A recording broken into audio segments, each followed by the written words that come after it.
Good. Okay. Well, I want to be very brief. I'm Eric Tungate. I'm the city manager of the City of Oak Park. I'm going to just say a couple of quick things and turn it over to our great public safety director, Steve Cooper. First thing I want to say is that you may notice that we're all standing here, or not all of us, but some of us are standing here without our masks on. And today is the first day that we've been able to do that because, you know, our city has made some major strides in the fight against COVID-19. So it's a very important day for a lot of reasons. Also, I want to say that our public safety department is involved in some great programs, some of which we're here today to talk about. It really showcases why our department is full of the best and brightest and doing some of the most innovative things that you'll see anywhere out here in the world of public safety. And especially because of COVID, especially because of some of the social unrest issues we're seeing in our society, but under the leadership of Director Steve Cooper, these men and women have just done a phenomenal job, and I'm very proud to have them here at the City of Oak Park, as well as all of you. And with that, I want to turn it over to Director Steve Cooper. Thank you, sir. Good afternoon. Again, my name is Steve Cooper, and I have the distinct honor and pleasure of leading the Oak Park Department of Public Safety. Let me also say that it is my distinct honor and pleasure to be here and to be in partnership with Family Against Narcotics. I could not think of a better program to be a part of and to have our Oak Park family and team a part of. One of our missions, obviously, here in the City of Oak Park is that we want to work together with all of our citizens to create a better quality of life. And if we can do or have a positive impact on members of this community, and for that matter, members outside of the community, to help them break addiction and to deal in a positive way with the substance use disorders, then we're all on board. I could not think of a better purpose to be here today. And I'd like to also say that when you start looking at programs such as this, there is no reason, I can't find a better reason, and we cannot afford to be not a part of a program such as this. So again, we are very proud to be a part and involved with Family Against Narcotics. And we look for a long partnership, a positive partnership, and we want to go out and do our part and hopefully help save lives and break addiction and return people back to just a normal quality of life that they were used to prior to running into the challenges. So again, thank you for having us as a part of this program. And from the bottom of my heart and my team, if there's anything that we can do beyond what we're doing, please don't hesitate to let us know. Thank you.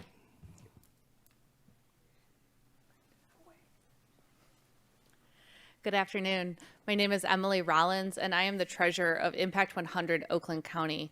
We are a women's collective giving organization based here in Oakland County, and Families Against Narcotics was one of our grant award winners last year in 2020. We had 3 grant recipients, and Families Against Narcotics is using that money to fund the quick response team here in Oak Park and throughout Oakland County. Just a little bit of background on what Impact 100 is. The organization itself was started about 20 years ago in Cincinnati, Ohio. The concept was simple. It was a woman named Wendy Steele came with 100 friends. Each friend gave $1,000, and they were able to give away a $100,000 grant to their local community in Cincinnati. Since then, the concept of that collective giving has taken off. There are over 80 chapters of Impact 100 around the world and here in the United States. In Michigan, we have 4 different chapters of Impact 100, and our local chapter of Impact 100 Oakland County started about 6 years ago. Since then, we have been able to give over $1 million in Oakland County, and as I mentioned before, Families Against Narcotics was one of our most recent recipients back about a year ago. We are so excited that this year we are able to give away another 3 grants in Oakland County, each valued at $91,000 apiece. So I'm going to put a little plug in. We are currently collecting letters of intent to get ready for that grant application process. So if you're aware of any nonprofits that are based here in Oakland County or make a major impact in Oakland County, we are always looking for information and applicants for those grants. So that letter of intent is open right now. It closes in about a week. So I'll just put that plug in. Feel free to talk to me afterwards. We'd be happy to have your organization or an organization that's close to your heart apply for one of our grants. The way that the grant process works a little bit is our organization is entirely volunteer run. So when an organization applies for the grant, they go through a vetting process with members of our organization. And there's a financial review. There's also a review of the program. And then what happens is each woman that has donated $1,000 gives 1 vote. We have an award ceremony where all the finalists come. They present a 5-minute executive summary of their project and our membership votes. And that night, the organizations are awarded their grants. We were so happy to be able to be a part of this organization and get to know this organization. This is actually the 3rd press conference that I've been able to attend of the 5 that the QRT team has come out into Oakland County, and I am so grateful and thankful for FAN allowing us to be here, and we are so excited to see this program roll out in another wonderful community here in Oakland County. With that, I'm going to turn it over to David. Thanks, Emily. My name is David Clayton. I'm the program director for Families Against Narcotics, and I just want to, on behalf of everybody from Families Against Narcotics, I just want to say thank you to the Oak Park Department of Public Safety for allowing us to bring this program into your community.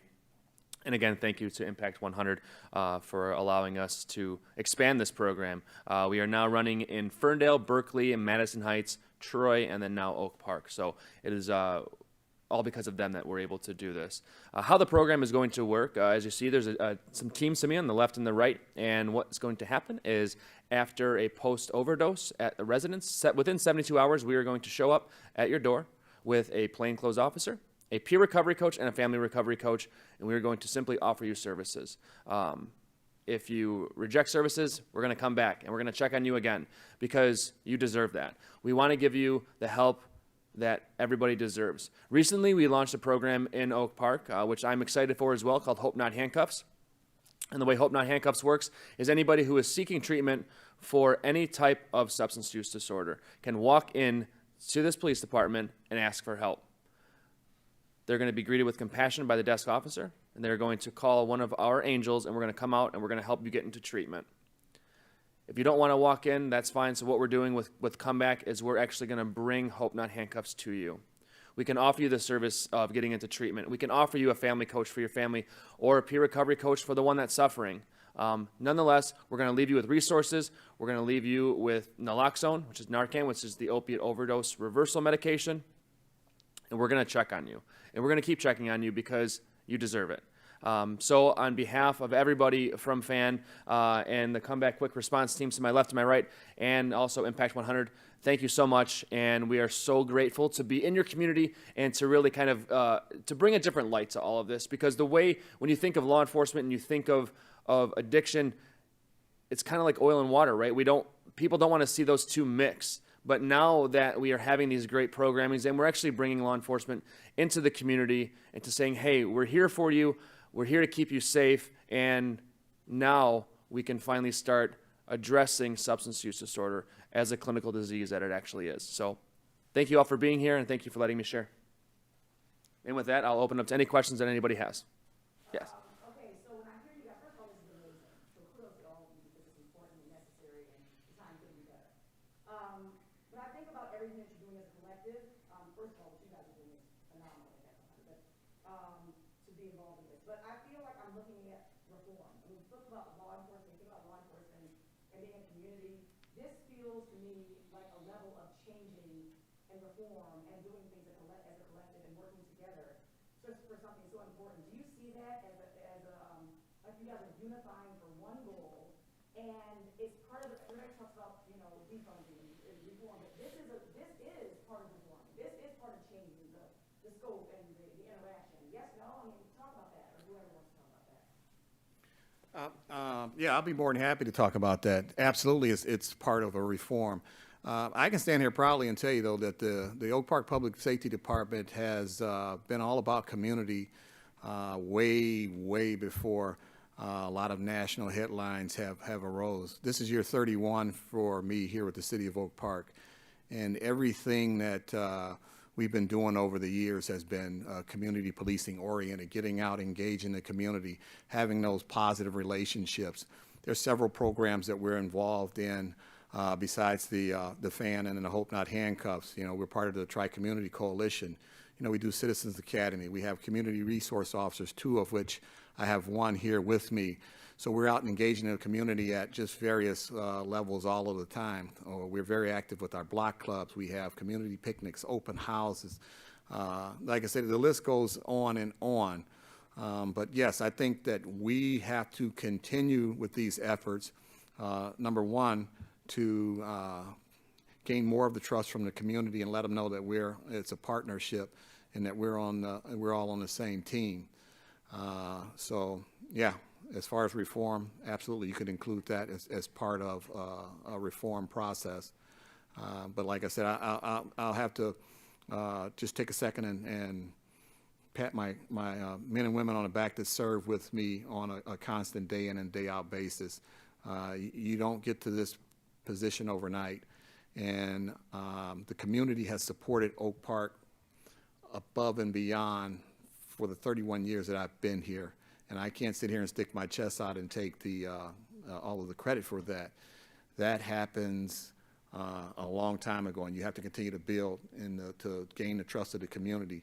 And I would challenge anyone in this community or anyone who can hear my voice to go out and question our residents and ask them, you know, how do you feel about your public safety department? What services do they provide?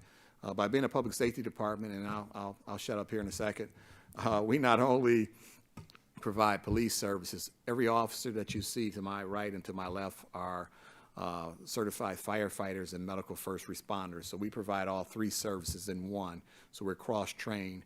So a lot of times, you know, when the community comes in contact with law enforcement, unfortunately, a lot of times it's a crisis situation. It may be a negative contact, and it may be very well a half an hour from that initial contact. We may be at your house providing some medical care for maybe a family member and a loved one. So we get an opportunity to show the different sides of the profession and show our compassionate side. And that's why I love the public safety profession so much. Reform absolutely is needed. And I just want to, I guess, say that, you know, Oak Park's been ahead of the curve a long time with that.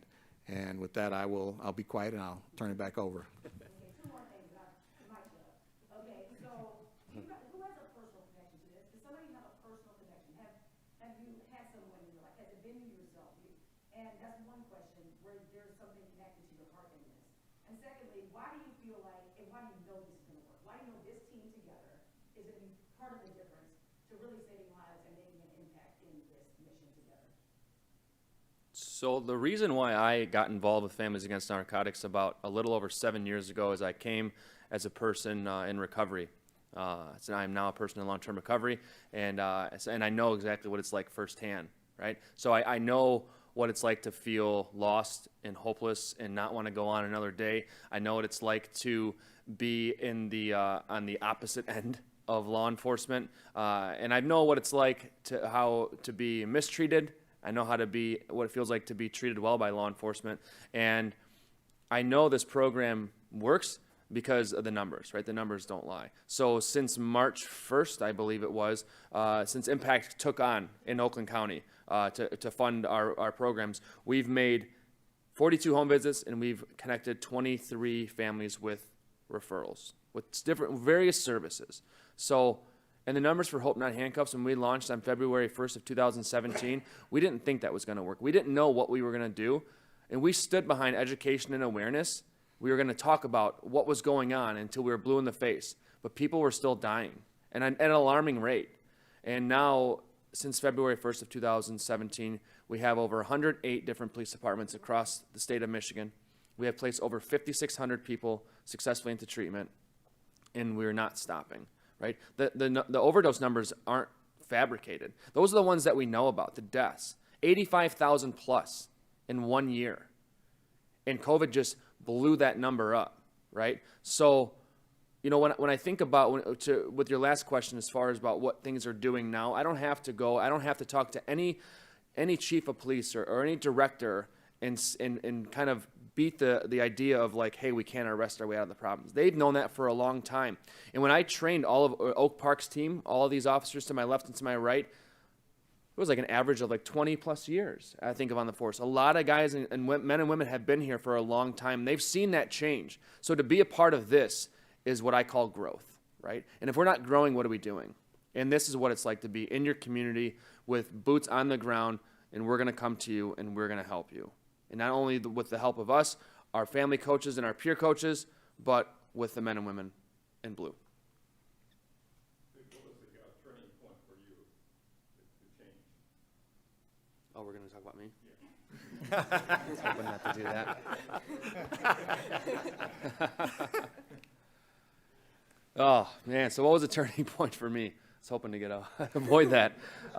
It's not about, you know, this. I know it's a question, what's about me? This is not about me today. It's about the community of Oak Park. But I guess what it was for me was a community, right? It was given a chance through a specialty court. Earlier we were talking about specialty courts, your drug courts, your sobriety courts, your mental health courts. Those are what we need to see in our legal system, right? And that's kind of what it was for me. It was a lot of years of sheer just insanity, a lot of years of loneliness, but you know, when the legal system finally was like, you know what, nothing changes if nothing changes, right? So arresting, incarcerating, get them off the street. Narcan, stabilize, make room for a real patient, right? That doesn't work. It doesn't work, right? So we've grown. Since FAN started 15 years ago, we've grown as an organization, and that's what we need to keep doing. Just as of late, we started a new program called Harmless, which I'm the program director for. It's a harm reduction support team. It is us going out into the community and finding people who are either homeless or actively using drugs. This is within Macomb County for right now. And asking them, what do they need? What services do you need? Do you want to go to treatment? No? That's okay. I'll keep you alive long enough until you want to go. That's what it's all about. It's about giving people the chance and checking on them. The people that are on the street that are actively using drugs are still deserving the same resources and the same care and the same respect of any of us, right? And so, you know, I guess that's why I do what I do today. So.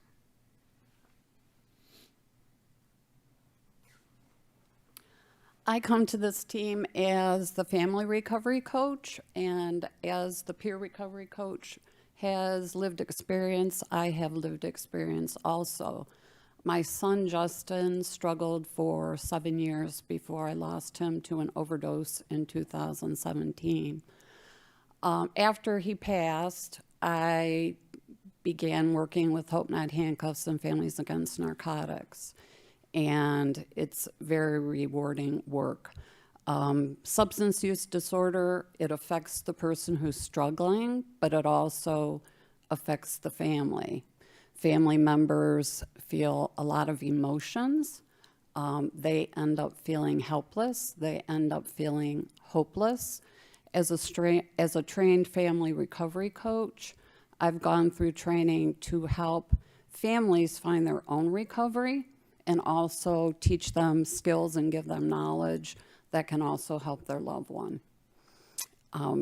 It's really extremely rewarding work, as going out with the quick response team, watching the officers interact with people who are struggling, having a mom crying in the driveway because she didn't have any idea where to go, where to turn to for help, and getting her signed up for family coaching. I also do one-on-one family coaching, and it's extremely rewarding to work with the family and see them start working through their own recovery and recovering emotionally, better health, etc. So this is an amazing program. I'm so proud to be a part of it. I want to bring up one more thing real quick. So a lot of what we're doing and we're seeing within the state and within the nation is stigma reduction, right? And when we talk about stigma, we talk about what we perceive, what we think somebody struggling looks like, right? And when you stand up and you look at any of us, you don't know any of our histories, really, right? You look at everybody like, hey, maybe they're well put together. Maybe they're not. I don't know. What I've done recently is when I see positive stories covered in the media, in the news, in the newspaper, whatever it is, there'll be this great story, and then what happens? They'll cut to a needle and a spoon. They'll cut to pills falling out of a pill bottle. They're going to cut to drugs getting on a table or someone being resuscitated from an overdose. That needs to stop, right? I've been on a media campaign of erasing the stigma in the media. So I know there's some media in the room, and I've worked with a lot of you, and I hope that when the story's covered that we can really kind of show the brighter side and know that there is hope in recovery and these programs and these people they're human beings, and we need to break that stigma of what we think addiction looks like.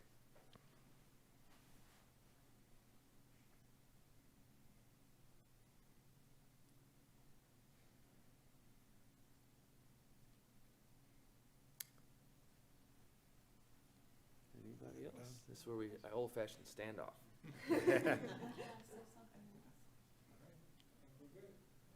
All right. Thank you.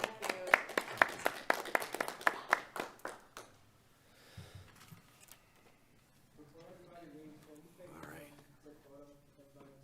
Yeah, up here or down there? Down here. I'm gonna Okay.